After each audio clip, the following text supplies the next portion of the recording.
Leero mu byafaayo bwebwali bwe buti ng'ennaku z'omwezi musanvu omwezi ogw'omusanvu omwaka ogwa 1970 mu kati emyaka 49 eyali omukulembeze wa Uganda mu budde obwo Idi Amin DADA yalagira okuggalawo ensalo za Uganda eri eggwanga ly'e Rwanda ne Tanzania olw'obutakkaanya obwabalukawo wakati w'amawanga gano gombiriri olw'okusimbira ekkuuli enteekateeka za AMIN bwe yali atambuliza obufuzi bwe mu ngeri ez'enjawulo. Mu kulangirira kuno Pulezidenti Amin era yayimiriza ennyonyi za Uganda okugenda e Kigali mu Rwanda kw'ossa n'ezo eziva e Kigali okujja mu Uganda ng'ennambika eno yali yeegatta ku z'e Tanzania ezaali zaayimirizibwa mu mwezi ogwokubiri omwaka ogwa 1971.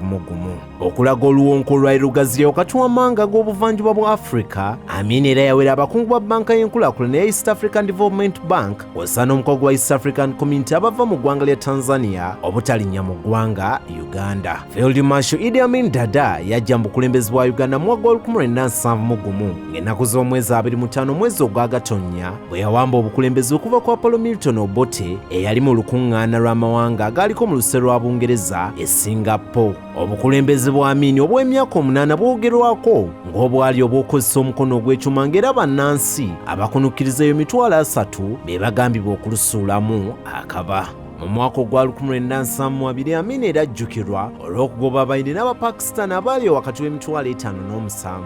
okwamuka eggwanga mu kye yagamba nti kyali kyakakasa nti ebyenfuna bya Uganda biddukanyizibwa abaddugavu nga kino tekyaleka byanfuna kye kimu ng'era byasereba bya nsusso nga n'okutandika okubbulukuka kyatwala emyaka egiwera. Obukulembeze bwa Idi Amin DADA bwakomekerezebwa ku lunaku lwa 11 omwezi ogwokuna omwaka ogwa 1979 bannayuganda abaali bawaŋŋangusiddwa be bakwatagana n'Abatanzania okweddiza ekibuga ekikulu Kampala ekyaleetera Amin okugenda mu buwaŋŋanguse. Ono teyasimbibwa mu maaso g'omulamuzi yenna okwanukula emisango abantu gye baali bamuteekako ng'era obulamu bwe obusigadde gye yabeera okutuusa Katonda bwe yamujjulula mu bulamu bw'ensi mu mwaka gwa 2003. Kisaanidde okujjukira nti enkola y'okuggala ensalo z'amawanga mu buvanjuba bwa Africa si mpya kubanga ne mu budde buno mu mwaka oguwedde Rwanda yaggalawo ensalo zaayo eri Uganda n'ebyamaguzi byayo. Leero mu byafaayo Idi Amin DADA aggalawo ensalo ya Uganda eri Rwanda ne Tanzania.